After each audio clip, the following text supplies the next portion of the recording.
तेजस्वी ने कहा नीतीश के लिए सदा के लिए दरवाजा बंद है, जैसा अमित शाह ने भी कहा था, इसको क्या कहना चाहिए? भैया देखिए, नीतीश कुमार को लोग यहाँ पलटू राम बताते हैं, लेकिन नीतीश कुमार ने पलट पलट के सिर्फ अपने को पलटू राम नहीं बनाया, बिहार में राजनीति करने वाले सबको पलटू राम बना दिया।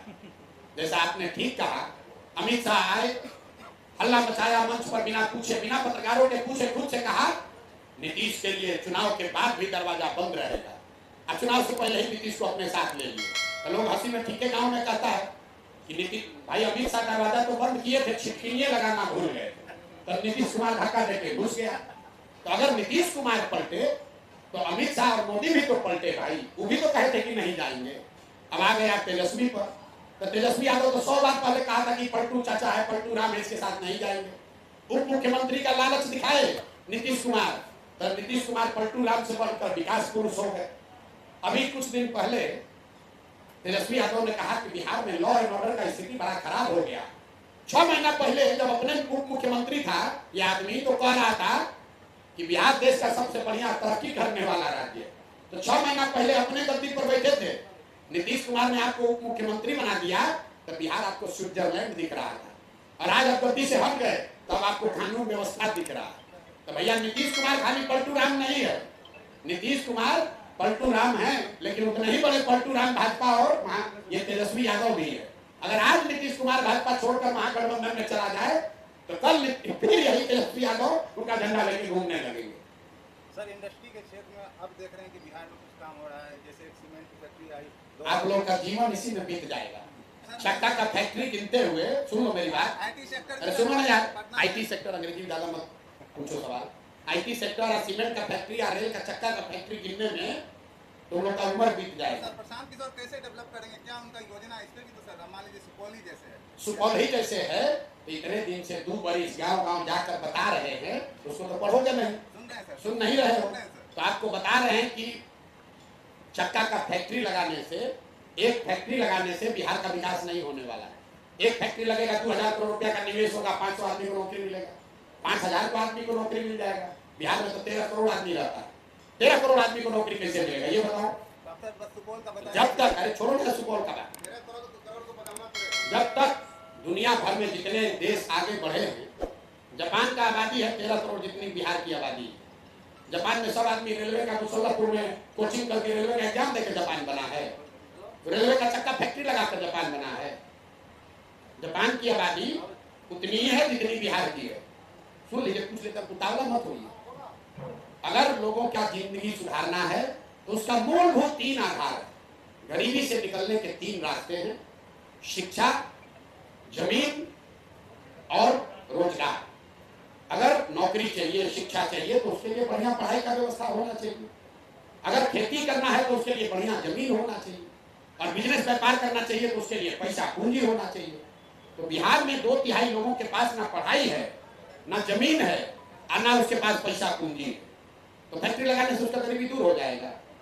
जब तक इस 3 बातों को नहीं सुधारा जाएगा, यहाँ पर लोगों को पढ़ाई की व्यवस्था हो। बिहार में भूमि सुधार लागू करना जरूरी है। पूरे देश में 100 में 38 आदमी ऐसा है औसतन जिसके पास जमीन नहीं है। बिहार में 100 में 60 आदमी ऐसा है जिसके पास जमीनें नहीं है। भूमि सुधार यहाँ लागू ही नहीं हुआ।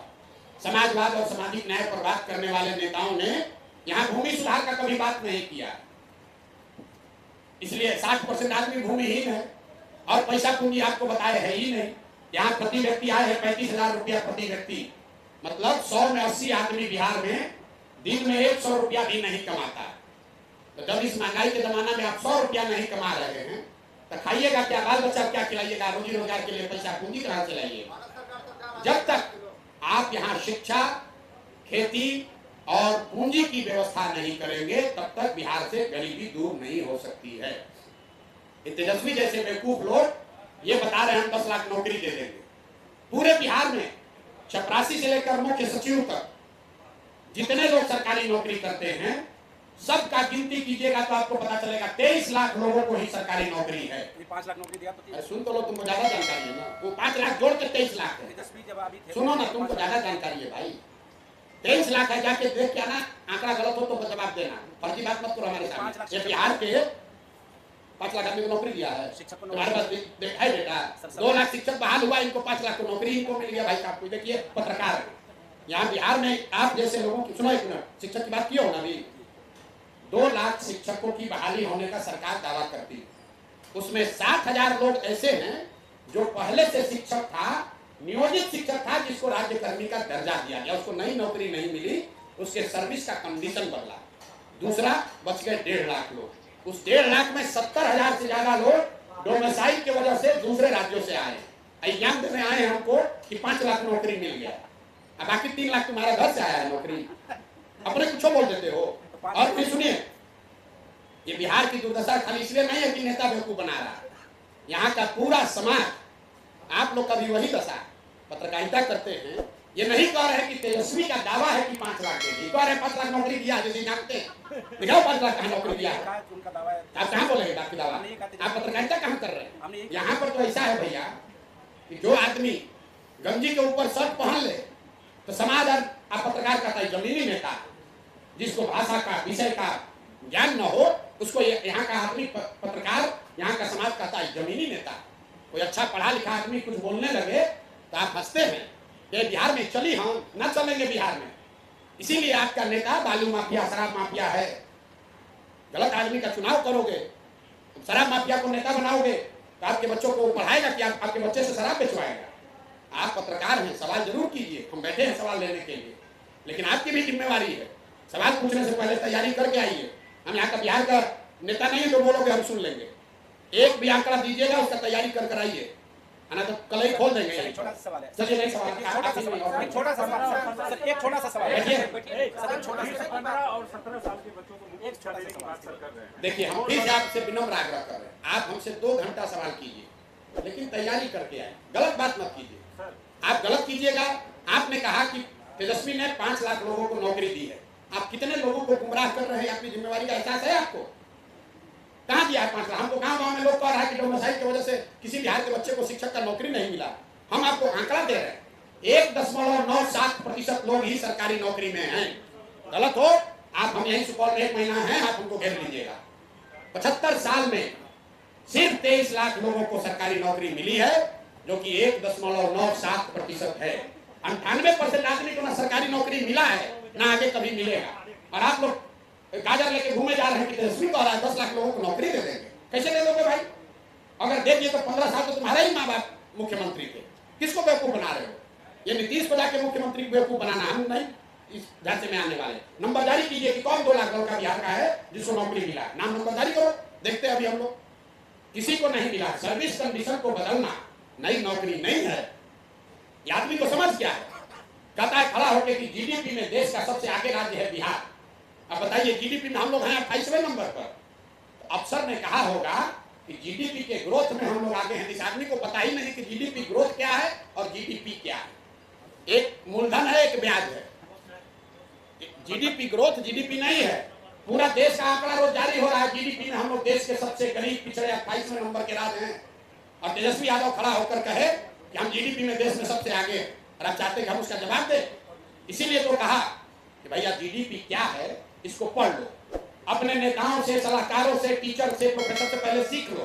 और सीखने के बाद आकर कैमरे पर बताओ कि जीडीपी होता क्या है, इसका गणना कैसे होता है, ये बता दो कैमरे पर। हम जनसुराज वापस लेकर तेजस्वी को नेता मान लेंगे। बताओ जीडीपी होता क्या है, इसका गणना कैसे होता है। हमको आके ज्ञान दे रहे हैं।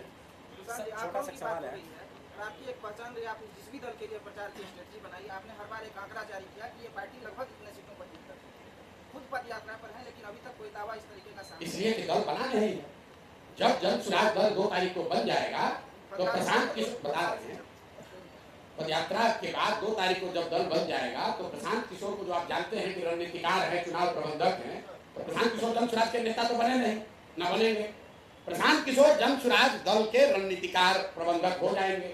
और जब 6 महीना तैयारी करा लेंगे तब आपको अगले साल जून में नंबर भी देंगे कि कितना नंबर आएगा। दल बनने दीजिए, दल बनेगा तभी ना उसका नंबर देंगे, तो दल बना ही नहीं।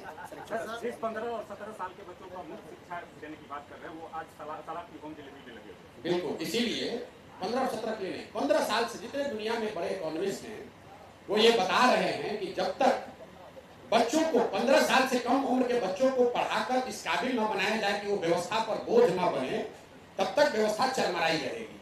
क्योंकि हर साल इतने लोग इस व्यवस्था में आ जाते हैं, जिसको अनाज चाहिए, जिसको घर चाहिए, जिसको पेंशन चाहिए। मान लीजिए आप और हम पढ़ लिख गए तो हमको 4 किलो अनाज मिले या ना मिले, हम अपना जीवन चला सकते हैं। तो दुनिया के जो इकोनॉमिस्ट हैं वो बता रहे हैं कि सबसे पहले जो नए और लोग बोझ न बने व्यवस्था पर, इसके लिए जरूरी है कि 15 साल से कम उम्र के बच्चों को ऐसा पढ़ाया जाए कि वो अपने पैर पर खड़ा हो सके। इसके लिए सरकारी व्यवस्था तो सुधरेगी। हम लोग गांव-गांव में ये भी कह रहे हैं कि सरकारी व्यवस्था सुधरने में तो 2-4-5 वर्ष समय लग सकता है। तो जब तक सरकारी व्यवस्था न सुधरे और कोई गरीब आदमी अपने बच्चे को प्राइवेट में पढ़ाना चाहता है, उसके प्राइवेट का फीस सरकार देगी, लेकिन ये जरूरी है कि पहले वो बच्चा पढ़े। ये बात हम लोग कह रहे हैं। आपने कहा कि 15-17 वाला शराब में लगा हुआ है, ठीक बात, इसीलिए तो कह रहे हैं जैसे ही आएंगे 1 घंटा के अंदर शराबबंदी को हटा देंगे। इससे बड़ा फर्जी कोई कानून इस राज्य में लागू नहीं हुआ है। ये पूरी तरीके से फर्जी कानून है। शराबबंदी के नाम पर शराब का दुकान बंद, होम डिलीवरी चालू, घर घर में शराब बिक रहा है, लोगों को परेशान किया जा रहा है। और इस गरीब बिहार के लोगों का 20,000 करोड़ रुपया, याद रखिए, हर साल गरीब बिहार का 20,000 करोड़ रुपया का नुकसान हो रहा है। ये पैसा कहाँ जा रहा है? ये पैसा जा रहा है भ्रष्ट अफसरों के पास, ये पैसा जा रहा है शराब माफिया के पास, ये पैसा जा रहा है नेताओं के पास, और वही लोग इस शराबबंदी को आगे बढ़ा रहे हैं। तो जन सुराज का बिल्कुल खुला मत है। लोग कहता है भैया शराबबंदी हटाने के लिए कहिएगा तो महिला वोट नहीं देगी। वोट मिले या न मिले, ये समाज के हित में नहीं है। इसलिए जन सुराज की व्यवस्था बनेगी तो मिनटों में शराबबंदी को हटा दिया जाएगा, ताकि यहाँ के युवाओं का भविष्य न बिगड़े, वो शराब माफिया के हाथ में खिलौना न बने, और शराबबंदी के नाम पर लोगों का 20,000 करोड़ रुपया का लूट न हो, गरीब लोगों को फंसाया पर बर्बाद न किया जाए। आपको एक आंकड़ा दे रहे हैं, शराबबंदी जब से लागू हुआ है 8.5 लाख केस हुए हैं। इसमें 6,36,000 से ज्यादा केस आज कॉग्निजेंस हो गया है, कोर्ट में चल रहा है। 1,25,000 से ज्यादा लोग आज जेलों में हैं। ये कौन लोग हैं?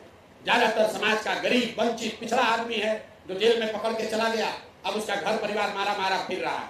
आज इतना पैसा वाला बड़ा आदमी है, वो खुलेआम शराब का काम धंधा कर रहा है, उसको कोई रोकने वाला नहीं। तो शराबबंदी बिल्कुल गलत है, इसको हटाया जाना चाहिए। और शराबबंदी से भी ज्यादा खतरनाक कानून एक अभी ला दिया, ये भूमि सर्वे का काम। मैं आपके जरिए पहले बता देता हूँ कि जितना बड़ा नुकसान शराबबंदी से हुआ है, इससे भी बड़ा नुकसान ये जमीन के सर्वे से होने जा रहा है। नीतीश कुमार ने ना बिना किसी तैयारी के, बिना किसी कार्यक्रम के पूरा ये सर्वे का काम शुरू कर दिया। देश भर से लोगों को बुला लिया। राजस्व विभाग की कोई तैयारी है ही नहीं, ना उनके पास कर्मचारी है, ना व्यवस्था है। नतीजा क्या है? पूरे देश से लोग वापस आ गए, आकर अपना अपना जमीन का कागज निकालने में, कागज जमा करने में लगे हैं। और लोग गांव-गांव में हमको बता रहा है कि जो काम पहले 100 रुपया में होता था, उसका रेट बढ़कर हो गया 10,000, 5,000। अपना केवाला का कॉपी निकालने के लिए लोगों को 1,000, 2,000 रुपया घूस देना पड़ रहा है। और हम आपको बता रहे हैं, परिवारों की वंशावली बनाने का, एनओसी लेने का जो प्रक्रिया शुरू होगा, घर घर में, गांव-गांव में आपस में झगड़ा लगेगा। ये ऐसा काम नीतीश कुमार शुरू कर दिए हैं कि पूरे बिहार में को आग और भ्रष्टाचार, आपसी तनाव, झगड़ा और भ्रष्टाचार में झोंक दिया है। आप देखिएगा, मार्च आते आते हर गांव में ज्यादातर 1/3 से ज्यादा जमीन डिस्प्यूटेड हो जाएगी। पता ही नहीं चलेगा कि उसका मालिकाना हक है किसके पास। ये इतना बड़ा गलत कानून है। इसमें अगर जहां पर भी भूमि सुधार लागू किया गया है, वहां सरकार ने इसको व्यवस्थित तरीके से 3 से 5 वर्ष में किया है। ये नीतीश कुमार ने जो लैंड का डिजिटाइजेशन प्रोग्राम शुरू किया, और उसमें जो बड़े पैमाने पर धांधली हुई, चोरी हुई, लैंड का रिकॉर्ड गलत हुआ, तो अधिकारियों के कहने पर उसको सुधारने के लिए, एक तुगलकी फरमान को सुधारने के लिए दूसरा तुगलकी फरमान जारी कर दिया कि अब भैया खाली डाटा का एंट्री नहीं होगा, अब सर्वे भी होगा। सर्वे करने वाला जमीन पर कोई है ही नहीं। जो आदमी बुलाए गए हैं, लोग हमको गांव में बता रहे हैं, उसको कोई जानकारी नहीं। जो प्रखंडों में जिन लड़कियों को, जिन कॉन्ट्रेक्चुअल एम्प्लॉय को रखा गया, उसको कोई ट्रेनिंग नहीं है, और एकदम पूरी तरह से जनता परेशान है। तो नीतीश के राज का, उनके ताबूत का ये अंतिम कील साबित होगा। ये जो लैंड सर्वे है, ये बिहार में भ्रष्टाचार और सामाजिक पारिवारिक द्वेष को बढ़ाने वाला काम है। इससे कोई लाभ नहीं होगा, इससे समाज का, लोगों का सिर्फ और सिर्फ नुकसान।